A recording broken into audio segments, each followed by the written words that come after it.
Hi, இந்த வீடியோவில் breakfast வந்து எங்கள் அப்பாவுக்கு ராகி சேமியா உப்புமா செஞ்சு கொடுத்தேன். எப்படி செய்யலான்னு பார்க்கலாம். உதிரியாக வர இது போல் ட்ரை பண்ணுங்கள். அதுக்கு நான் ஒரு பாக்கெட் ராகி சேமியா எடுத்து வார்ம் வாட்டரில் வந்துட்டு நல்லா ஊற வச்சுக்கோங்க.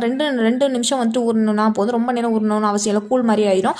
அதுக்கப்புறம் இட்லி பாத்திரத்தில் தண்ணி வச்சு நல்லா 2 நிமிஷம் வந்துட்டு வேக வச்சுக்கோங்க. ரொம்ப நேரம் வேக வைக்க வேண்டியதில்லை, வெந்துடும் இதிலேயே.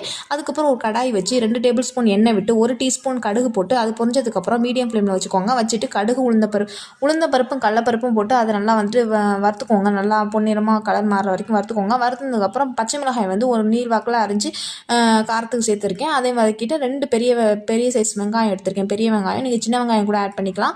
பெரிய வெங்காயம் ரொம்ப நேரம் வதக்கணும்லாம் அவசியம் இல்லை. நல்லா நார்மலாக வதங்கினா போதும். வதங்கினதுக்கப்புறம் உப்பு தேவையான அளவு போட்டுக்கோங்க. நான் அதுலேயே ராகி சேமியாலேயே உப்பு போட்டு கூட ஊற வச்சுக்கலாம் தண்ணியில். நான் அதில் போடாதனால இதில் வந்து போட்டுக்கிட்டேன். அதுக்கப்புறம் கருவேப்பிலை ஒரு கொத்து போட்டு அதை நல்லா வதக்கிட்டு நம்ம வடிகட்டி வச்சுருக்க ராகி சேமியா வந்துட்டு இதை 1 நிமிஷம் அதோட சேர்த்து கலர்னா போதும். நல்லா அதிலே வந்து நல்லா மிக்சட் ஆகிடும் எல்லாமே. ட்ரை பண்ணி பாருங்கள் எப்படி இருந்ததுன்னு. என்னோட வீடியோஸ் உங்களுக்கு பிடிச்சிருந்தது அப்படின்னா லைக் அண்ட் சப்ஸ்கிரைப் பண்ணிக்கோங்க. அடுத்த வீடியோவில் பார்க்கலாம். பாய்.